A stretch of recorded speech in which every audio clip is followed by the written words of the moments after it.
गोरी तेरा गाँव बड़ा प्यारा, मैं तो गया मारा आके यहाँ। गोलमाल है भाई, सब गोलमाल है, गोलमाल गोलमाल है। 1970s और 80s के दशक के एक ऐसे अभिनेता जिनकी सहज अदायगी ने लोगों के दिलों में एक अलग छाप छोड़ी। अरे बहुत बड़ा पैलेस है, आनंद पैलेस। 170 कमरे, 75 बाथरूम्स। क्या? हाँ, हर एक कमरे में एक एक झाड़पानुस है, रोमन डिजाइन पर। शोले और दीवार जैसी फिल्मों के दौर में भी इस अभिनेता के फिल्मों में न कोई हाई वोल्टेज ड्रामा हुआ करता था, न तगड़ा एक्शन, न महंगी लोकेशंस, न ही रोबीले डायलॉग्स। इंडिया वर्सेस ऑस्ट्रेलिया देखना, गावस्कर और विश्वनाथ कैसी चटनी बनाते हैं ऑस्ट्रेलिया की। अमरनाथ भी फॉर्म में है और चंद्रशेखर और बेदी तो इसके बावजूद इनकी फिल्में बॉक्स ऑफिस पर अच्छा बिजनेस किया करती थीं और एक खास वर्ग के लोगों में इनके प्रति काफी दीवानगी थी। सबके कदम देखो रम पम पम, आज ऐसे गीत गाया करो, कभी खुशी कभी। फिल्मी हीरो के कन्वेंशनल लुक से इतर साधारण से चेहरे और कदकाठी वाला एक ऐसा युवक जिसकी कॉमन मैन की छवि को दर्शक अपनी जिंदगी से जुड़ा महसूस करते थे और देखते ही देखते वो आम जनता के रियल हीरो बन गए। अकेला इस शहर में, रात में। लेकिन क्या आप जानते हैं कि फिल्मों में आने से पहले ये एक शिक्षित पेंटर और बैंक क्लर्क हुआ करते थे। मिस सोडा वाला, वो टाइप किए हुए पेपर जरा प्लीज बड़े बाबू को दे दीजिए। मिस्टर सुदेव, रामदीन से कहिए ये काम मेरा नहीं है। तो टाइपिंग भी रामदीन से ही करवा लो, ये काम मेरा नहीं है। ऑफिस में टाइपिस्ट तो रखते नहीं और मैं पिस रहा हूँ। क्या आप मानेंगे कि 56 साल की उम्र में दूसरी शादी करके इन्होंने सबको चौंका दिया था। जाने मन तेरे दो नयन, चोरी चोरी लेके गए देखो मेरा मन। और मुंबई की national gallery of modern art में एक प्रदर्शनी के उद्घाटन के दौरान इन्होंने ऐसा क्या कहा कि इनके भाषण को बार बार रोका गया। However, on 13th November, another disastrous decision was apparently taken, namely all future exhibitions. Sorry. बताएंगे इनकी जिंदगी से जुड़े और भी अनसुने पहलू। आप देखते रहिए बॉलीवुड के रोचक किस्से वेदिका के साथ।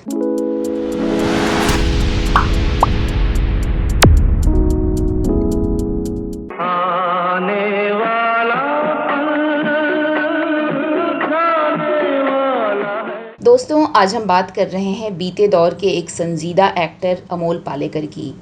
अमोल एक बेहतरीन एक्टर होने के साथ साथ एक प्रोड्यूसर और डायरेक्टर भी रहे हैं। उन्होंने न केवल हिंदी फिल्मों में अभिनय किया बल्कि मराठी, मलयालम, कन्नड़, तेलुगु और बंगाली फिल्मों में भी अपने अभिनय का लूहा मनवाया है।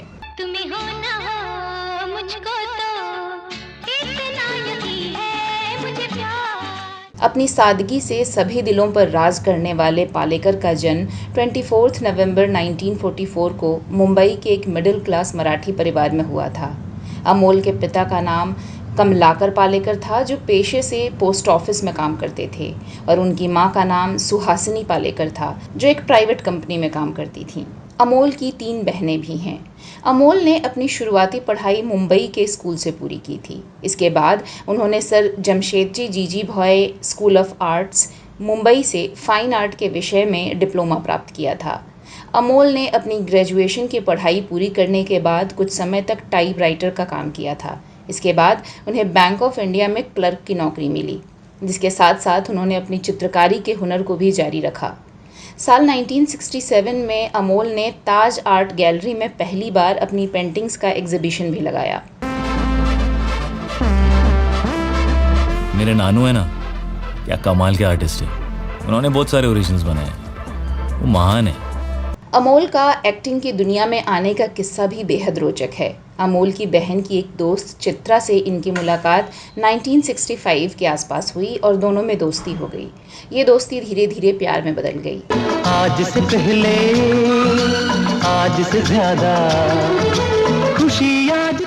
चित्रा को थिएटर करने का शौक था और उनकी प्ले रिहर्सल्स के दौरान बॉयफ्रेंड अमोल भी साथ जाया करते थे। उसी दौरान मराठी थिएटर के मशहूर एक्टर डायरेक्टर सत्यदेव दुबे की नज़र अमोल पर पड़ी और उन्होंने अमोल को अपने प्लेज में काम करने का मौका दिया। 1967 में आया मराठी प्ले शांतता कोर्ट चालू आहे अमोल की एक्टिंग करियर का पहला प्ले था और दर्शकों ने इसे बेहद पसंद किया। 1968 आते आते अमोल मराठी थिएटर में एक जाना माना नाम बन चुके थे। इसके अगले साल 1969 में अमोल और चित्रा शादी के बंधन में बंध गए। शहर में रात में या दोपहर में जल्द ही अमोल के काम पर फिल्मकारों की नज़र पड़ी और साल 1971 में इन्होंने राजा ठाकुर निर्देशित मराठी फिल्म बाजीरावचा बेटा से फिल्मी सफ़र की शुरुआत की। अमोल को पहली हिंदी फिल्म ऑफर की डायरेक्टर बासु चैटर्जी ने। फिल्म थी रजनीगंधा, जो कि साल 1974 में रिलीज हुई। ये फिल्म एक स्लीपर हिट बनी। रजनीगंधा फूल तुम्हारी महके यूं ही। इसके बाद साल 1976 में अमोल और बासु चैटर्जी ने 2 फिल्मों रोमांटिक कॉमेडी छोटी सी बात और रोमांटिक म्यूजिकल फिल्म चितचोर में साथ काम किया। ये दोनों ही फिल्में बॉक्स ऑफिस पर हिट रहीं और अमोल को एक सफल एक्टर के रूप में इंडस्ट्री में पहचान मिलने लगी। जब दीप जले आना, जब साल 1977 में अमोल की 2 फिल्में आईं। पहली फिल्म थी डायरेक्टर भीमसेन की घरौंदा, जिसमें अमोल ने मुंबई में घर तलाशते एक मिडिल क्लास आदमी की भूमिका निभाई थी और दूसरी फिल्म थी डायरेक्टर श्याम बेनेगल की भूमिका, जिसमें अमोल ने एक नेगेटिव किरदार निभाया। उस बार घर ले आया था, बार बार नहीं लाऊंगा। तो मरने क्यों नहीं दिया मुझे? क्यों वापस ले आए? क्या सच है अपने नाम से अलग बैंक अकाउंट खुलाए तुमने और नया कॉन्ट्रैक्ट भी खुद साइन कर लिया? 1979 में भी अमोल की 2 फिल्में रिलीज हुई और दोनों सुपरहिट रहीं। पहली फिल्म थी ऋषिकेश मुखर्जी की गोलमाल, जो कि अमोल के एक्टिंग करियर की सबसे सफल और चर्चित फिल्म भी बनी। ये एक कॉमेडी फिल्म थी जिसमें अमोल नौकरी की तलाश करते एक मिडिल क्लास आदमी की भूमिका में थे। इस फिल्म के लिए अमोल को उस साल के फिल्मफेयर बेस्ट एक्टर के अवार्ड से भी नवाजा गया। वो कहा करते थे कि मनुष्य को अपने आदर्श और मूंछों का उचित आदर करना चाहिए। Moustache is the mirror of human soul and mind. मूंछ तो मन का दर्पण है, लाख रुपए की बात है। दूसरी फिल्म थी बासु चैटर्जी की बातों बातों में, जिसमें अमोल ने एक बार फिर एक मिडिल क्लास आदमी की भूमिका निभाई जो एक गर्लफ्रेंड बनाने की जद्दोजहद में फंसा रहता है। तुम्हारी मम्मी जिस तरह डंडा लेके मेरे पीछे पड़ी रहती है ना, तुम्हारी मम्मी के मैं कोई खिलाफ नहीं हूँ, लेकिन उनकी जो आदत है ना, मुझे देखते ही उनके अंदर शादी का बैंड बजने लगा। इसके बाद अमोल ने कई और फिल्मों में अपनी एक्टिंग का जौहर दिखाया। इनमें प्रमुख हैं टैक्सी टैक्सी, सफ़ेद झूठ, दामाद, मेरी बीवी की शादी, अपने पराए, आंचल, चेहरे पे चेहरा, अग्नि परीक्षा, नरम गरम, जीवन धारा, अनकही, खामोश, तीसरा कौन, अक्स, गुलमोहर। हाल ही में अमोल को अमेज़ॉन प्राइम की चर्चित वेब सीरीज फर्जी में देखा गया, जिसमें उन्होंने शाहिद कपूर के दादू की भूमिका निभाई है। मैं बच्चा थोड़ी हूँ कि आप मुझे ऐसे जिता रहे हो। ना ना ना ना, वाकई इतना खराब है कि एब्सोल्यूट विनर। अमोल एक अच्छे एक्टर होने के साथ साथ एक अच्छे डायरेक्टर भी हैं। उनकी पहली निर्देशित फिल्म मराठी भाषा की आक्रियत थी, जो 1981 में रिलीज हुई थी। इस फिल्म में उन्होंने अभिनय भी किया। इसमें उन्होंने एक साइको किलर का किरदार निभाया था, जिसे फिल्म क्रिटिक्स ने काफ़ी सराहा। उनकी पहली निर्देशित हिंदी फिल्म 1984 में रिलीज्ड अनकही थी। इसके बाद थोड़ा सा रुमानी हो जाएं, दायरा और कैरी जैसी कई और फिल्मों का सफल निर्देशन किया। बड़े पर्दे के साथ ही छोटे पर्दे के लिए कच्ची धूप और नकाब जैसे धारावाहिकों का निर्देशन भी किया। इतना बड़ा पटाखा था, सारी सड़क कागज से भर गई। 40-50 रुपए 5 सेकंड में धुआं, बस। हाँ, पैसे की बर्बादी सही, मगर क्या मजा आता है। अनाथ तो फिर भी आर्टिस्टिक होते हैं। साल 2005 में अमोल ने पहेली फिल्म डायरेक्ट किया। इस फिल्म को क्रिटिक्स से काफ़ी सराहना मिली और ये फिल्म उस साल Oscar best foreign language film की कैटेगरी में इंडिया की ऑफिशियल एंट्री भी बनी। बड़े ध्यान से, बड़े प्यार से दीमक हटाई और फिर कुएं से पानी निकाल कर उनको नहलाया, पानी पिलाया, खाना खिलाया, बहुत सेवा की। जीते रहो, यही कहा उन्होंने भी। क्या? जीते रहो, और वरदान दिया। अपनी निजी जिंदगी में अमोल पालेकर एक बेहद ही सरल और ज़मीन से जुड़े इंसान रहे हैं। शो बिजनेस में होने के बावजूद उनका नाम कभी किसी को एक्टर्स के साथ लिंकअप में नहीं उछला। जैसा कि हमने पहले अपनी वीडियो में बताया कि उन्होंने अपनी गर्लफ्रेंड चित्रा से 1969 में शादी की थी। चित्रा और अमोल की एक बेटी हैं शलमली पालेकर। शलमली ऑस्ट्रेलिया में अपनी फीमेल पार्टनर के साथ रहती हैं। शादी के 30 सालों बाद अमोल और चित्रा ने अलग होने का फैसला किया। इस खबर ने अमोल के फैंस को चौंकाया। फिर साल 2001 में अमोल की ज़िंदगी में दूसरी लीडिंग लेडी संध्या गोखले आईं। तब अमोल की उम्र करीब 56 साल थी और उन्होंने इस उम्र में संध्या से दूसरी शादी की।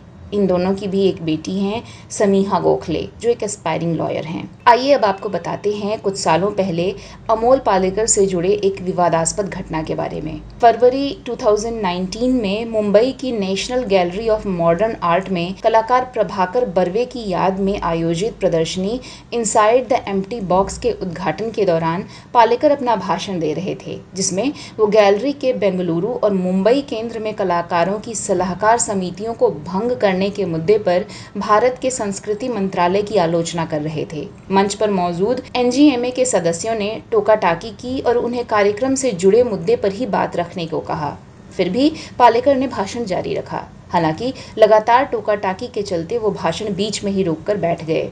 However, on 13th November, another disastrous decision was apparently taken, namely all future exhibitions. बाद में इस मुद्दे पर बात करते हुए सरकार के खिलाफ बात रखने पर national gallery of modern art के कार्यक्रम में भाषण रोकने पर अमोल पालेकर ने नाराजगी जताई। उन्होंने कहा कि कार्यक्रम में बुलाकर खुलकर विचार नहीं रखने दिया गया। इससे साफ है कि देश में असहिष्णुता बढ़ी है, लेकिन वो चुप नहीं रहेंगे। खैर, बेहतरीन अभिनय और निर्देशन के लिए अमोल पालेकर को कई पुरस्कार और सम्मान मिले हैं। इनमें शामिल हैं 1996 की फिल्म दायरा के लिए पहला राष्ट्रीय फिल्म पुरस्कार और पारिवारिक उत्थान के क्षेत्र में निर्देशित फिल्म कल का आदमी के लिए सर्वश्रेष्ठ फिल्म का राष्ट्रीय पुरस्कार। अमोल पालेकर 75 साल के हो चुके हैं और इस उम्र में भी वो उतने ही बिजी हैं जितना पहले हुआ करते थे। अब वो अपना ज्यादातर वक्त पेंटिंग्स बनाने में लगाते हैं। उनकी बनाई गई पेंटिंग्स की 100 से ज़्यादा प्रदर्शनी लग चुकी हैं, लेकिन आज भी वो ऐसे काम की तलाश में रहते हैं जो आज से पहले कभी नहीं किया है। Amol Palekar Indian film industry का एक नायाब हीरा हैं। हम अपनी पूरी टीम की ओर से उनके अच्छे स्वास्थ्य और बेहतर भविष्य की कामना करते हैं। न बोले तुम न मैंने कुछ कहा मगर न जाने ऐसा क्यों लगा। दोस्तों, अगर हमारा ये वीडियो पसंद आया तो इसे लाइक और शेयर ज़रूर करें और कमेंट करके हमें बताएं। अमोल साहब की ज़िंदगी से जुड़े अगर कुछ और अनसुनी बातें आपको पता हैं तो कमेंट बॉक्स में लिखना ना भूलें। चलिए, कुछ और नई कहानियों के साथ आपसे होगी मुलाकात। अब अपनी होस्ट वेदिका को दीजिए इजाज़त। नमस्कार।